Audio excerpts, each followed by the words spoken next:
والے محسنہ. کون محسنہ؟ کون محسنہ؟ وہ عورت ہے جو اپنی عزت اپنی عصمت بچا کے رکھی، آزاد نہیں تو زنا کے لیے باقاعدہ کیا اڈا ہے اس کا. ایسی اگر ایمان والی ہے تو بھی نہیں کرنا، جان بوجھ کے زانی سے شادی نہیں کرنا. اللہ نے لڑکی لینے کو جائز قرار دیا، لڑکی دینے کو نہیں. آپ اہل کتاب کو اپنی لڑکی دے نہیں سکتے، ہاں وہاں سے لڑکی لے سکتے ہیں. کیوں؟ مرد حاکم ہے، اس کی چلتی. اس واسطے آگے چل کر اگر اہل کتاب سے لڑکی لیے تو بھی بچے مسلمان ہی چلیں گے، لیکن تمہیں لڑکی دیے تو تمہارے بچے کیا ہوں گے؟ کافر ہو جائیں گے، عیسائی ہو جائیں گے یا یہودی ہو جائیں گے. تو یاد رکھو خطرہ ہے اس میں تمہاری اولاد کا. گھر بسانے کی نیت سے کرنا ہے، غیر مصافحین، شہوت رانی کرنے کے لیے نہیں، خالی ٹائم پاس کے لیے نہیں. اہل کتاب لڑکی سے کرے تو بھی نیت گھر بسانے کی ہونا، طلاق دینے کی نیت سے نہیں کر سکتے یا متا کرنے کی نیت سے نہیں کر سکتے. متا بولتے ہیں جو شیعہ میں آج بھی کیا ہے جائز ہے، کیا ٹیمپروری نکاح کو متا بولتے ہیں. پیسہ دیو، کتنے دن؟ 10 دن. کتنا ہونا؟ 10,000 روپے. لے 10,000 روپے، 10 دن میرے ساتھ رہو. یہ آج بھی شیعوں میں جائز ہے، متا بولتے ہیں اس کو. یہ دراصل شریعت اسلامیہ میں ابتدائی دور میں جائز تھا، لیکن آخری دور میں اللہ نے حرام کر دیا متا. اللہ کے رسول صلی اللہ علیہ وسلم نے وضو کے لیے اپنے قافلے کو رکوایا تو بعض لوگ جلدی جلدی کیا ہے وضو کر رہے تھے. تو اللہ کے رسول صلی اللہ علیہ وسلم نے ایک منادی کرنے والے کو بھیجا اور کہا کہ میری طرف سے اعلان کر دو، ویل للعقاب من النار، لوگوں سنو جن کی بھی ایڑیاں سوکھی رہ گئی ہیں ان کے لیے جہنم کی آگ. نماز پڑھنے والے، وضو کرنے والے، اللہ کے رسول کے ساتھ رہنے والے صحابہ کو یہ اعلان ہو رہا ہے، تو ہمارے لیے کتنی ضرورت ہے اس معاملے میں دیکھنے کی. MSLI ٹی وی، رہنمائی بدلتی دنیا کے لیے.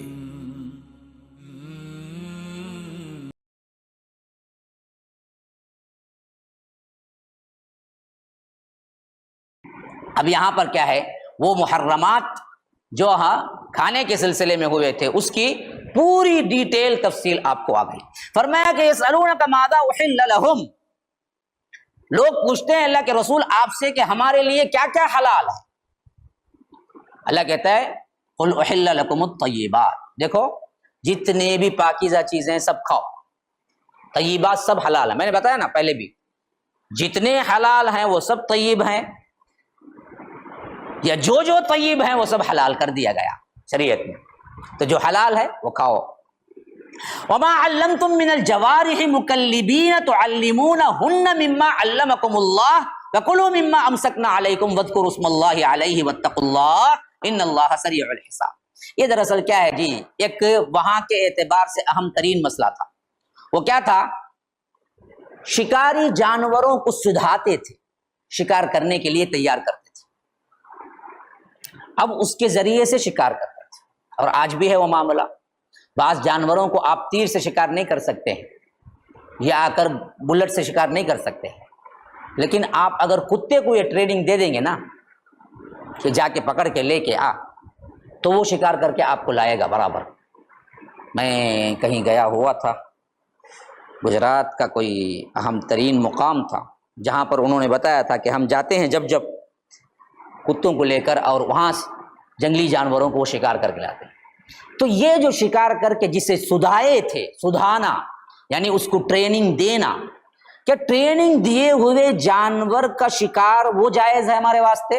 تو اللہ نے اس کے طور پر کیا ہے آپ کو یہ رحمت نازل کیا کہ فرمایا کہ علمتم من الجوارح مکلبین، دیکھو ان شکاری جانوروں کا شکار بھی تمہارے واسطے حلال ہے جنہیں تم نے سدھایا ہو. شرط کیا ہو؟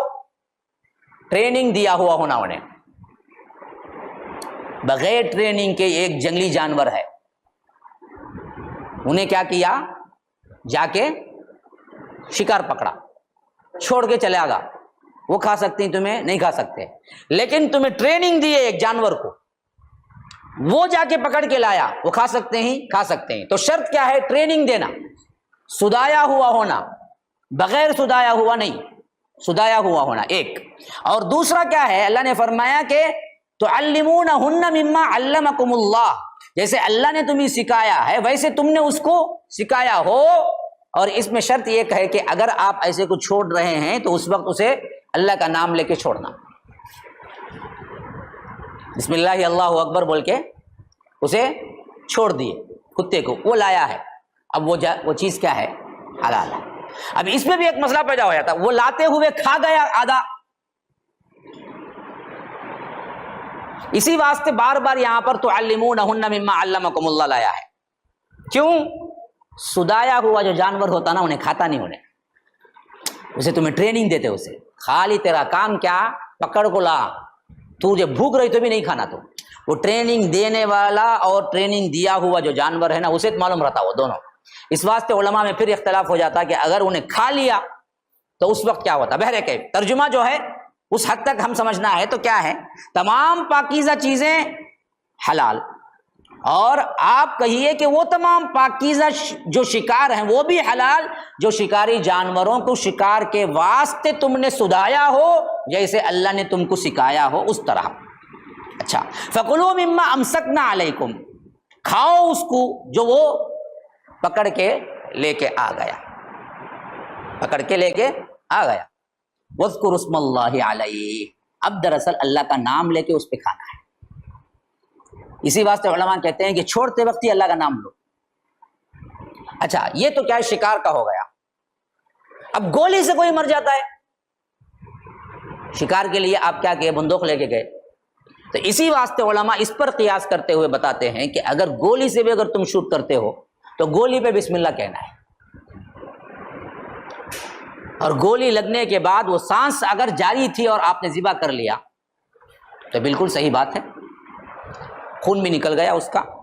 تو وَاذْكُرُوا اسْمَ اللَّهِ عَلَيْهِ، کہ دیکھو اللہ تبارک و تعالیٰ کا نام لے کر کھا لیا کرو۔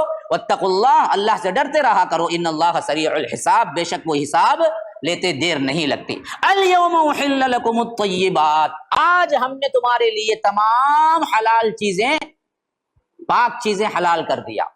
بار بار اليوم اليوم آ رہا ہے کیونکہ وہ کیا تھا؟ شریعت کا اینڈنگ پوائنٹ اور اختتامی طور پر اعلان تھا، تو فرمایا کہ آج تمہارے لیے تمام چیزیں حلال ہو گئی۔ اچھا، کون سے؟ پاک۔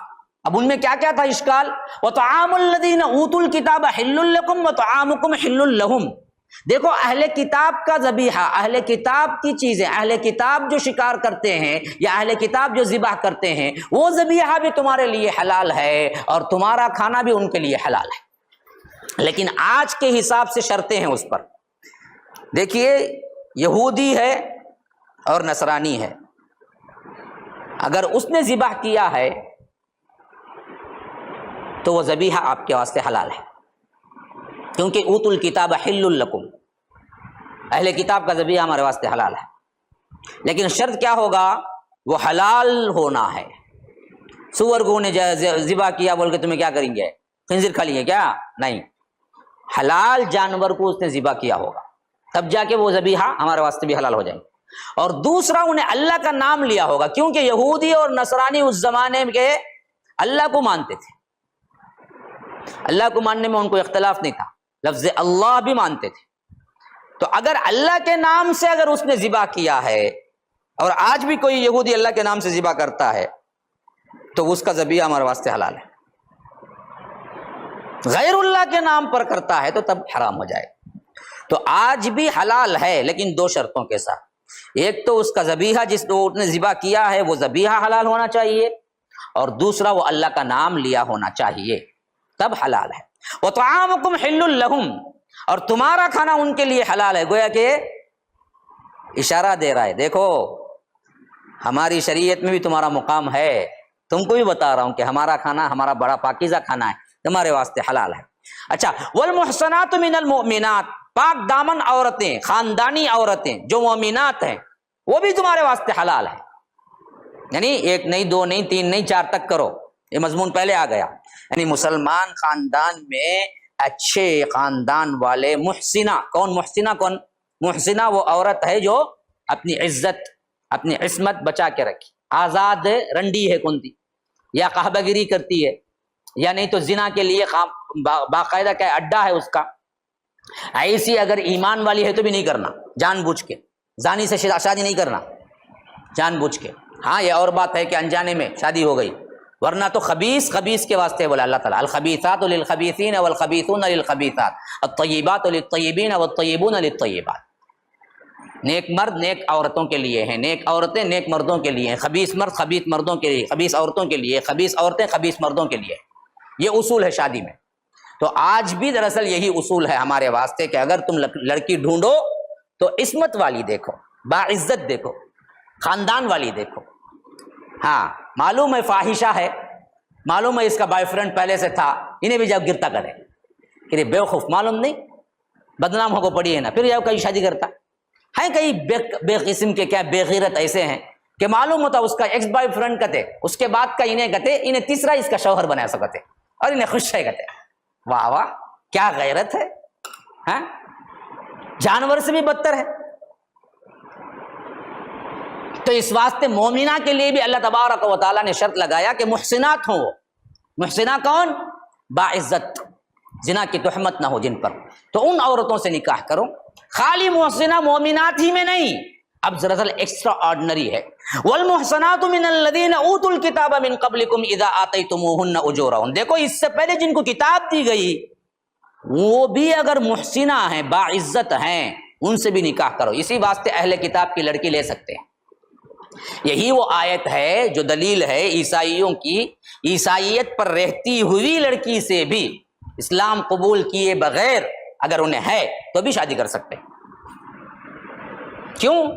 یہ آ گئی محسنہ میں، لیکن شرط لگا دیا محسنہ ہو۔ وہ عیسائی لڑکی سے کر سکتے ہیں، اہل کتاب سے کر سکتے ہیں، کب؟ انہیں محسنہ ہو، محسنہ پاک دامن۔ اب انہیں لو کر کو شادی کرتا، کہاں سے پاک دامن رہی؟ انہیں کر ڈال کو بولتا عیسائیوں سے تو کرو، وہ بول کو ہے نا اللہ تعالیٰ اجازت، ارے بے وقوف تو کرا نا تو کاما، انہیں تب پاک دامن رہی، انہیں بے غیرت تھی، بول کو اتنا پھری تیرے ساتھ بغیر شادی کے پھرتا پھرتا پھرتا ایک 3 سال لگا ہوا تھا، اس کے بعد شادی یاد آتی اسے کہ بھائی مسلم لڑکیاں چھوڑ دیے تمہیں، عیسائی سے جاؤ کر ڈالے، نہیں نا اللہ اجازت دے کو ہے نا، اللہ تبارک اور کیا ہے وہ اجازت بھی دیا کہ جو 3 سال پھرے لے کو۔ تو اللہ نے اہل کتاب کی لڑکی لینے کو کیا ہے جائز قرار دیا، لیکن یاد رکھیے مسلمانوں اچھی طرح، اللہ نے اس میں شرط لگائی محسنہ۔ محسنہ وہ ہے جو پاک باز ہو، ہاں بے حیا فاحشہ نہ ہو، پاک دامن عورت، اس سے کر سکتے ہیں۔ اور یہ بھی دراصل کیا ہے خطرے سے خالی نہیں ہے، پاک دامن ہوتی ہوئی بھی خطرے سے خالی نہیں ہے۔ کیوں؟ آگے چل کر تمہاری نسل اسی پر ہوگی، اسی واسطے اللہ نے لڑکی لینے کو جائز قرار دیا، لڑکی دینے کو نہیں۔ آپ اہل کتاب کو اپنی لڑکی دے نہیں سکتے، ہاں وہاں سے لڑکی لے سکتے ہیں۔ کیوں؟ مرد حاکم ہے، اس کی چلتی، اس واسطے آگے چل کر اگر اہل کتاب سے لڑکی لیے تو بھی بچے مسلمان ہی چلیں گے، لیکن تمہیں لڑکی دیے تو تمہارے بچے کیا ہوں گے؟ کافر ہو جائیں گے، عیسائی ہو جائیں گے یا یہودی ہو جائیں گے۔ تو یاد رکھو خطرہ ہے اس میں تمہاری اولاد کا۔ انہیں پہلے پاؤں میں گر گا، معلوم ہے شادی کرنے کے ٹائم بہت پاؤں میں گر کو ہے تو ضرور اس کے بچے عیسائی بنیں گے، تب ایسی لڑکے سے شادی کرے جا ہے نا بھائی، ایکسکیوز بول کے گئے تو تیری پوری بربادی بھی ہے بات میں۔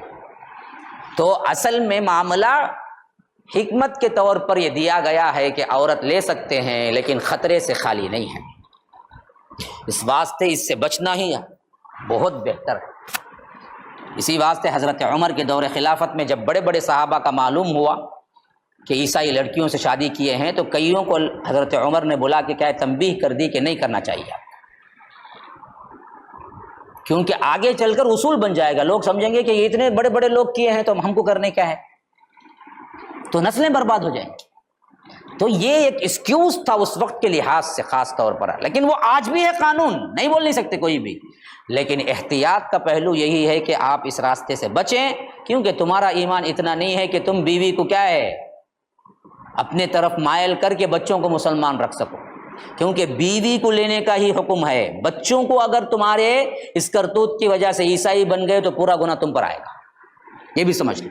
تو فرمایا کہ وطعام الذین اوتوا الکتاب حل لکم وطعامکم حل لہم والمحصنات من المؤمنات والمحصنات من الذین اوتوا الکتاب من قبلکم اذا آتیتموہن اجورہن محسنین غیر مصافحین ولا متخذی اخدان۔ یہ بات وہاں بھی آ گئی، پھر یہاں بھی دہرایا جا رہا ہے کہ اگر تمہیں غیر عیسیٰ یعنی اہل کتاب میں سے کوئی مل جائے تو کر سکتے ہو، لیکن شرط کیا ہو؟ محسنہ ہو، اور ساتھ میں اذا آتیتموہن اجورہن، مہر دے کے کرنا، جو مہر اللہ نے دیا ہے مقرر کیا ہے، جیسے مسلمان کو کرتے وقت مہر دینا لازمی ہے، ویسے ہی اہل کتاب کو کرتے وقت بھی مہر دینا لازمی ہے۔ اذا آتیتموہن اجورہن، اور محسنین، دیکھو گھر بسانے کی نیت سے کرنا ہے، غیر مصافحین، شہوت رانی کرنے کے لیے نہیں، خالی ٹائم پاس کے لیے نہیں۔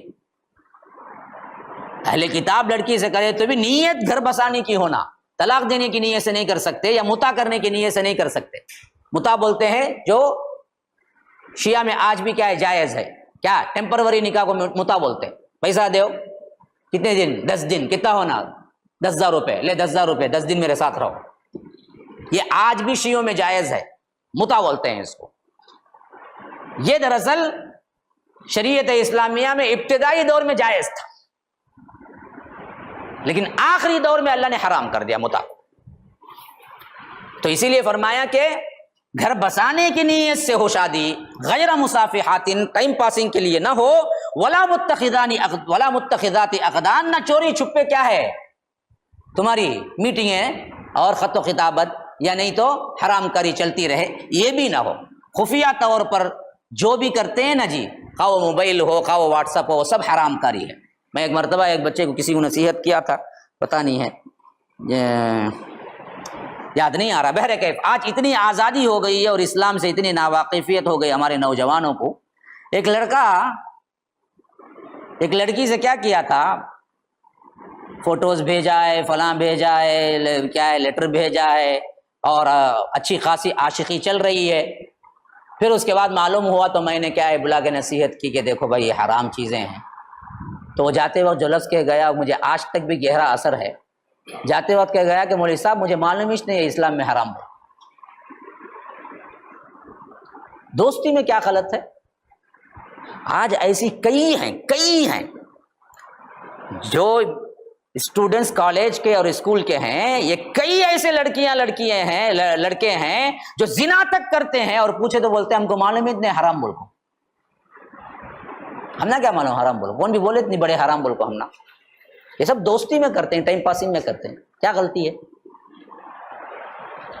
مجھے ہمارے ایک تھوڑا سا کیا ہے ملی اعتبار سے مسلمانوں کے ہمدرد ایک شخص آتے ہیں، کبھی کبھی میرے پرانے دوست بھی ہیں، وہ کیا کرتے تھے کہ وہ کوئی یہاں پر کوئی کالج ہے نا بھائی، مشہور ترین وہ کالج، مدرسہ اعظم سے اور آگے گئے تو ایک کالج ہے، کیا ہے، اعتراض نہیں، اور تھوڑا آگے وہ پیچھے کے راستے میں ہے نا جی، ہاں بہرکیف جو بھی نام ہو، ہم کو کام جہاں نام سے کیا ہے کام سے ہے، تو وہاں عموماً شام کے وقت لڑکے لڑکیاں کا ایک ہجوم ہوتا ہے جو نکل کے جاتا ہے۔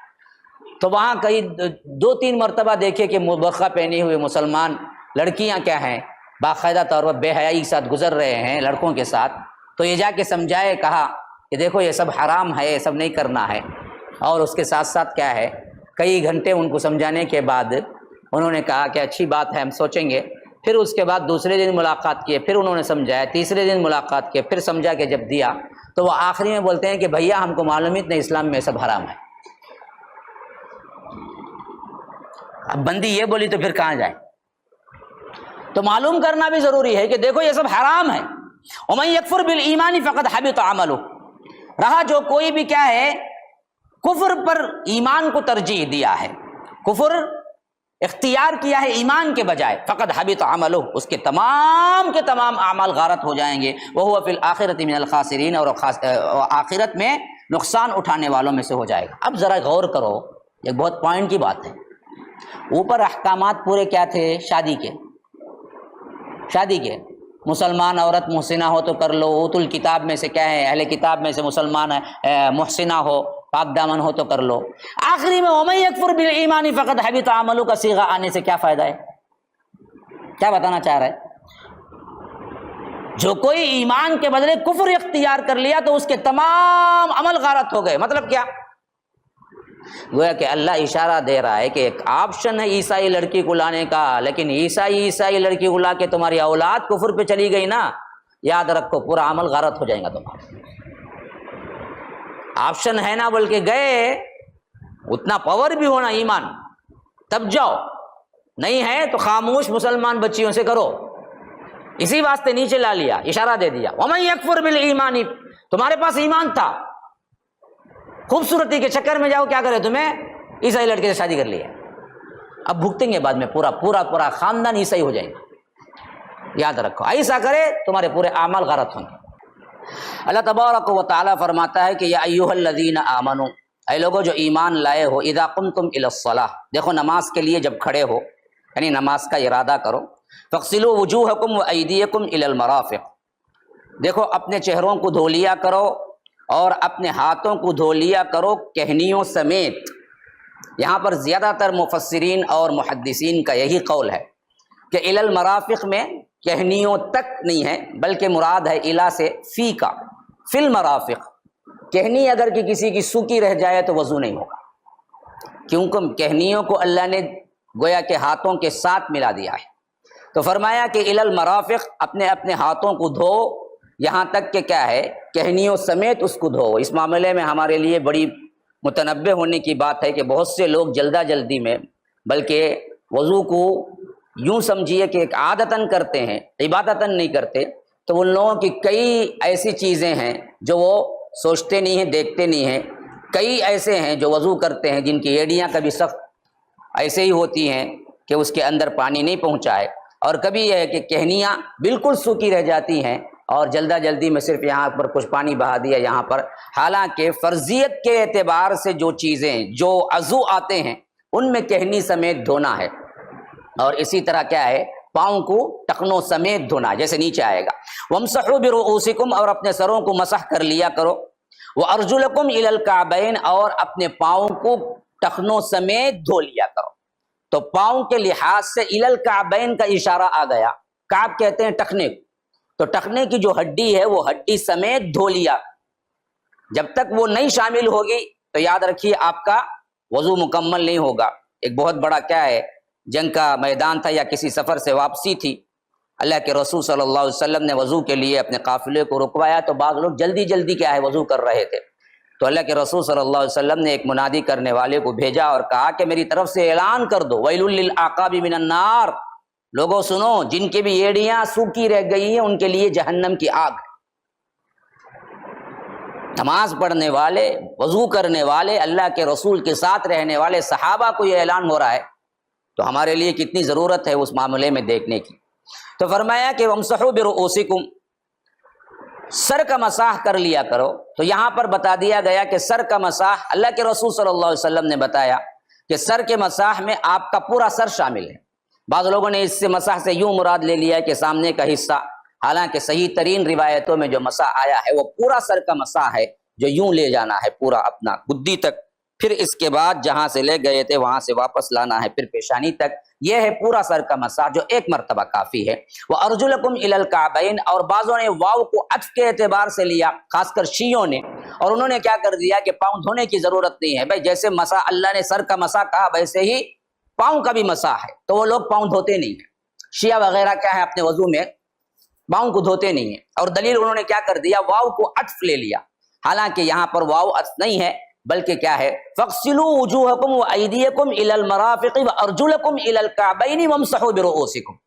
ایسا ہے معاملہ کہ تم اپنے چہروں کو، اپنے ہاتھوں کو کہنیوں سمیت اور اپنے پاؤں کو ٹخنوں سمیت دھو اور مسح کرو۔ سر کا مسح الگ ہے صرف سر کے لیے، لیکن انہوں نے کیا کر دیا کہ مسح کو پاؤں اور سر دونوں کے لیے مان لیا، تو اس واسطے وہ لوگ کیا نہیں کرتے ہیں، پاؤں نہیں دھوتے ہیں۔ ہاں ہمارے لیے مسح جائز ہے، لیکن جب وہ طہارت کے ساتھ آپ نے ساکس پہنا ہو تو اس وقت بھی ہمارے لیے، مسافر کے لیے 3 دن اور مقیم کے لیے 1 دن جائز ہے۔ وَإِن كُنتُمْ جُنُبًا فَطَّهَّرُوا، یہ تو ہو گئی وہ جنابت، یعنی وہ حالت، وہ حدث جو وضو سے پاک ہو جاتا ہے بندہ، جو اوپر ذکر ہو گیا، یعنی پیشاب پاخانہ وغیرہ کے لیے گیا ہے، قضاء حاجت کے لیے، اس کے لیے ہو گیا۔ لیکن وَإِن كُنتُمْ جُنُبًا، اگر تم جنابت کی حالت میں ہو فَطَّهَّرُوا، اس سے زیادہ پاکیزگی اختیار کرو، وضو سے بات نہیں چلے گی۔ اگر حالت جنابت ہو تو اس سے آگے کی پاکی، وہ آگے کی پاکی کیا ہے؟ غسل ہے، غسل کرنا پڑے گا۔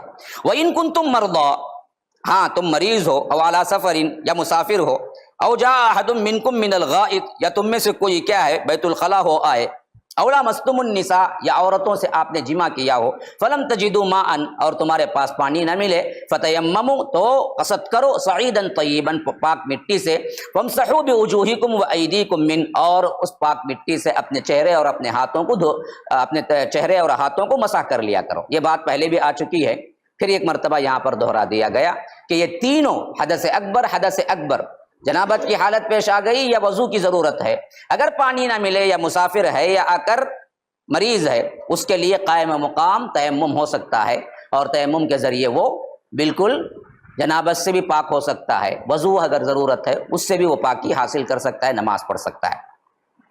ما جعل اللہ ما یرید اللہ لیجعل علیکم من حرج، دیکھو اللہ تبارک و تعالیٰ تمہارے اوپر تنگی نہیں چاہتا، اس واسطے احکامات نرم کر رہا ہے۔ پانی نہیں ملا تو تیمم کر لو، ولیکن یرید لیطہرکم، بلکہ چاہتا یہ ہے کہ تمہارے اوپر پاکیزگی ہو، تم طہارت حاصل کرو، تو اس واسطے قائم مقام تمہارے لیے مٹی رکھا۔ تو گویا کہ ایک طرح کی دلی طہارت تو ہونی ہی چاہیے۔ اب مٹی سے کون سی بھائی طہارت مل جائے گی؟ نا، ذہن طاہر ہوگا، ذہن کے اندر یہ بات ہوگی کہ ہم اب نماز کے لیے کھڑے ہوئے ہیں، ہم نے تیمم کر لیا ہے، تو یہ پاکی تو اللہ تعالیٰ چاہتا ہے۔ وَلِيُتِمَّ نِعْمَتَهُ عَلَيْكُمْ، اور تم پر اپنی نعمت تمام کرنا چاہتا ہے، لَعَلَّكُمْ تَشْكُرُونَ، تاکہ تم شکر گزار بنو۔ وَاذْكُرُوا نِعْمَتَ اللَّهِ عَلَيْكُمْ وَمِيثَاقَهُ الَّذِي وَاثَقَكُمْ بِهِ إِذْ قُلْتُمْ سَمِعْنَا وَأَطَعْنَا وَاتَّقُوا اللَّهَ، یاد کرو اس نعمت کو بھی جب اللہ تبارک و تعالی نے تم پر کیا ہے، اور ساتھ ساتھ آپ کے اوپر میثاق بھی لیا ہے، جو میثاق ہمارے اندر پہلے آ گیا تھا، اللہ تبارک و تعالی نے ہم سے خطاب کر کے بھی فرمایا، اور بنی اسرائیل کے ذریعے بھی فرمایا کہ دیکھو ہم نے ان سے عہد لیا تھا۔ وہ میثاق کیا ہے؟ اللہ کی توحید کا، اللہ کی اطاعت کا، اللہ کے رسول کی اطاعت کا، جو جا بجا ہم کو آ رہا ہے۔ قل اطیعوا اللہ والرسول، اطیعوا اللہ واطیعوا الرسول، من یطع الرسول فقد اطاع اللہ، اللہ کو ایک مانو، اللہ کی، یہ پورا جو بھی ہے یہ دراصل ایک کیا ہے؟ اگریمنٹ ہے۔ اور خاص کر سورہ بقرہ کی آخری آیتوں میں ہمیں سکھایا گیا میثاق کے الفاظ کیا ہیں۔ قولوا آمنا باللہ، آمن الرسول بما انزل الیہ من ربہ، کہ لوگوں تم سب کہو کہ ہم اللہ اور اس کے رسول پر ایمان لائے، تو یہ کیا ہے؟ اگریمنٹ ہی ہے، جب بھی ہم کہیں گے وہ اگریمنٹ دہرائی جا رہی ہے۔ تو فرمایا کہ وَمِيثَاقَهُ الَّذِي وَاثَقَكُمْ بِهِ، تمہارے سے ہم نے کیا کیا کہ پختہ عہد لیا، اذ قلتم سمعنا وَأَطَعْنَا، اور اس وقت تم نے کیا کیا؟ یہ کہہ دیا بھی کہ ہم نے سنا اور اطاعت کی، جیسا کہ آ گیا ہے سورہ بقرہ کے آخری میں۔ آپ نے کیا کہا؟ آمن الرسول بما انزل الیہ من ربہ والمؤمنون کل آمن باللہ وملائکتہ وکتبہ ورسلہ لا نفرق بین احد من رسلہ وقالوا سمعنا واطعنا۔ گویا کہ رب سکھا رہا ہے اور ہم پڑھ رہے ہیں، تو گویا کہ آپ بھی اقرار کر رہے ہیں، آپ بھی ساتھ میں بول رہے ہیں۔ تو اسی کی طرف اشارہ کرتے ہوئے رب کہتا ہے کہ تم نے اس وقت کیا کہا؟ سمعنا واطعنا، کہا کہ ہم نے مان لیا اور ہم نے اطاعت کی۔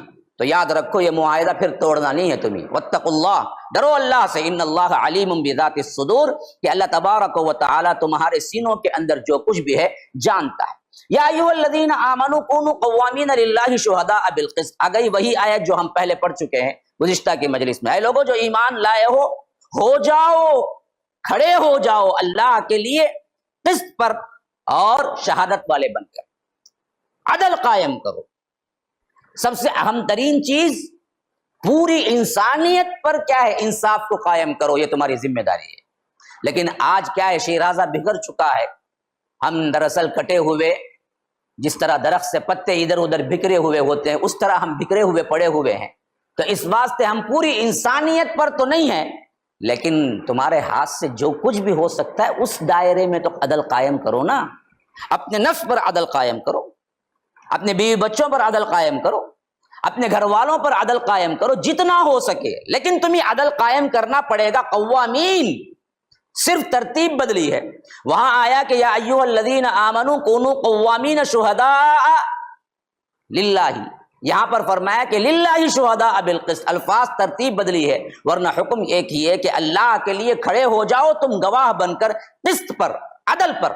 ولا یجرمنکم شنآن قوم علی اللہ تعدلوا، دیکھو کسی قوم کی دشمنی تمہیں اس پر جرات نہ کر دے، تم زیادتی نہ کر بیٹھو۔ کسی کی دشمنی اس حد تک ہے جس حد تک انہوں نے تمہیں نقصان پہنچایا ہے، اس سے زیادہ لینا ظلم ہے، اس سے زیادہ لینا عدل کے خلاف ہے۔ ہمیں بچپن سے ہی سکھانا چاہیے۔ گھروں میں بچے لڑ لیتے ہیں تو یاد رکھیے آپ پر ایک آیت، یہ چیز بھی آیت پڑتی ہے کہ آپ کیا کریں، بچوں کو عدل سکھائیں۔ کسی نے ایک تھپڑ مار دیا، شکایت کر رہا ہے باپ کے پاس کہ فلاں نے تھپڑ مارا ہے، اور وہ 2 تھپڑ مارنے جا رہا ہے، تو بتاؤ بیٹا نہیں، 1 مار دو، 1 کو 1 عدل ہے برابر، تم بھی 1 تھپڑ مار دو اس کو، کہاں مارا تھا، گال پہ مارا تھا، وہیں مار دو، لیکن اس سے زیادہ ظلم ہے۔ چھوٹے بچوں پر بھی یہ ذہن میں کیا ہے بات ڈالنا ہے کہ دیکھو جوابی کارروائی اگر کرنا ہے، پہلے تو معاف کر دینا بہت اچھا ہے، لیکن جوابی کارروائی کرنا ہے تو بھی عدل سے کے ساتھ رہنا، تبھی پوچھنی ہوگی ورنہ تو پوچھ ہوگی۔ تو جو بھی تمہارے واسطے کیا ہے معاملہ ایسا ہو جس میں تم معاف نہیں کر سکتے، لیکن پہلی کیٹیگری اونچی وہ ہے جس میں معاف ہی کر دو، لیکن نہیں کر سکتے، ولا یجرمنکم شنآن قوم، ہاں تم بدلہ لے، لیکن تمہارے اندر کی یہ چیز، یہ جراءت، کسی قوم کی دشمنی یا کسی قوم کا ظلم تمہیں اس حد تک نہ آگے بڑھا دے کہ تم عدل سے پھر جاؤ۔ الا اللہ تعدلوا، اعدلوا، دیکھو مسلمانوں عدل کرو، کتنی مرتبہ کہہ رہا ہے، دیکھو اوپر نیچے پھر درمیان میں پھر آخر، اعدلوا، دیکھو عدل کرو، هو اقرب للتقوی، یہ دراصل کیا ہے تقوی سے سب سے زیادہ قریب ہے۔ واتقوا اللہ، اللہ سے ڈرو، ان اللہ خبیر بما تعملون، جو کچھ بھی تم کر رہے ہو اللہ تبارک و تعالی اس سے باخبر ہے۔ وعد اللہ الذین آمنوا وعملوا الصالحات، دیکھو جو ایمان لائے اور نیک عمل کیے ان سے رب العالمین نے وعدہ کیا ہے، لہم مغفرہ، اس کے لیے مغفرت ہے، واجر عظیم، اور بہت بڑا اجر ہے۔ والذین کفروا وکذبوا بآیاتنا، رہے وہ لوگ جنہوں نے انکار کیا ہماری آیتوں کو اور جھٹلایا، اولئک اصحاب الجحیم، وہ پورے کے پورے آگ والے بن جاتے ہیں، جہنم والے بن جاتے ہیں، اصحاب الجحیم بن جاتے ہیں۔ یا ایھا الذین آمنوا اذکروا نعمت اللہ علیکم، اے ایمان والو یاد کرو اس نعمت کو بھی جو اللہ نے تم پر کی تھی۔ اذ ہم قوم ان یبسطوا الیکم ایدیہم فکف ایدیہم عنکم، کہ ایک قوم نے ارادہ کر لیا تھا تم پر ہاتھ بڑھانے کا یا تمہارے سے جنگ کرنے کا، لیکن اللہ تبارک و تعالی نے انہیں ان سے روک دیا۔ واتقوا اللہ، اللہ سے ڈرو، وعلی اللہ فلیتوکل المؤمنون، مومنون کو اللہ تبارک و تعالی پر ہی توکل کرنا چاہیے۔ یہ دراصل صلح حدیبیہ کی طرف اشارہ ہے۔ جب 1400 ساتھی لے کے اللہ کے رسول صلی اللہ علیہ وسلم نکلے تھے اور ان لوگوں نے گویا کہ کیا ہے آڑے آ کر کھڑے ہو گئے کہ آپ داخل نہیں ہو سکتے، اس سال ہم اجازت نہیں دیں گے عمرے کی، اور اس وقت حالت یہ تھی کہ اصحاب رسول اللہ صلی اللہ علیہ وسلم بغیر ہتھیار کے نکلے تھے، اور ادھر بعض قریش کے نوجوان اچھل رہے تھے بلکہ اڑے ہوئے تھے کہ ہمیں حکم دے دو، ہم جا کے کیا کرتے ہیں ان سے قتال کرتے ہیں۔ صحابہ کو بھی زبردست غصہ تھا، قتال کا بدلہ قتال ہو سکتا تھا، لیکن اللہ تبارک و تعالی نے اپنے نبی کو بتایا کہ دیکھو قتال نہ کرو بلکہ صلح کر کے آ جاؤ۔ وہی ہے صلح حدیبیہ، جس کو اللہ کے رسول صلی اللہ علیہ وسلم نے انہوں نے جو کہا اس پر سائن کر دیا۔ انہوں نے وہاں پر ظالمانہ طور پر بھی بعض قسطیں لکھوا لی، بعض اصول ایسے لکھوا دیے جو بالکل کیا تھے ظلم تھے، پھر بھی اللہ کے رسول نے کہا کہ سائن کر دیا اور واپس پلٹ گئے۔ تو اس وقت صحابہ کو گویا کہ ایک طرح کا رنج تھا، ملال تھا کہ اللہ کے رسول اگر آپ ہمیں حکم دیتے نا ہم ان سے قتال کرتے، ہم کیوں مظلوم ہوں، آج ہمارے پاس طاقت ہے، ہم کیوں واپس پلٹیں؟ تو اللہ نے کہا کہ نہیں، اس وقت ہاتھ باندھ کر کے واپس چلے جانا اور ان کو ہاتھوں سے روک دینا کہ وہ جنگ کے لیے آمادہ نہیں ہوئے بلکہ صلح کے لیے آمادہ ہو گئے، یہ اللہ کی بہت بڑی نعمت ہے۔ کیوں؟ آگے چل کر پھر کبھی جنگ نہیں ہونے والی ہے، اللہ فتح کر دے گا تمہیں۔ فتح مکہ 2 سال میں ہو گیا، بس یہ معاملہ ہوا تھا 6 ہجری میں اور مکہ فتح ہو گیا 8 ہجری میں، 2 سال کا عرصہ بھی نہیں ہوا تھا بغیر کسی جنگ کے وہ خود لا کے ہتھیار ڈال دیا، اسلحہ ہی ختم ہو گیا۔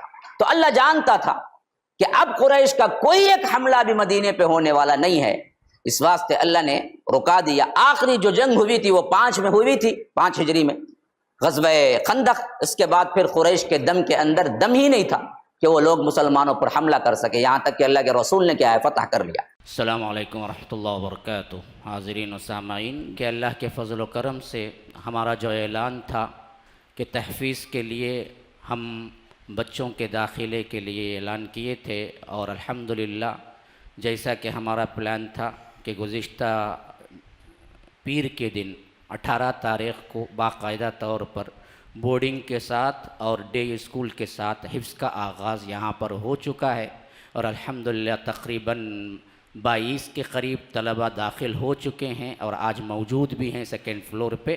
جو لوگ دیکھنا چاہتے ہیں وہ دیکھیں، تاکہ ان کو آرزو امیدیں آئے کہ بچوں کو پڑھانے کا شوق ابھرے۔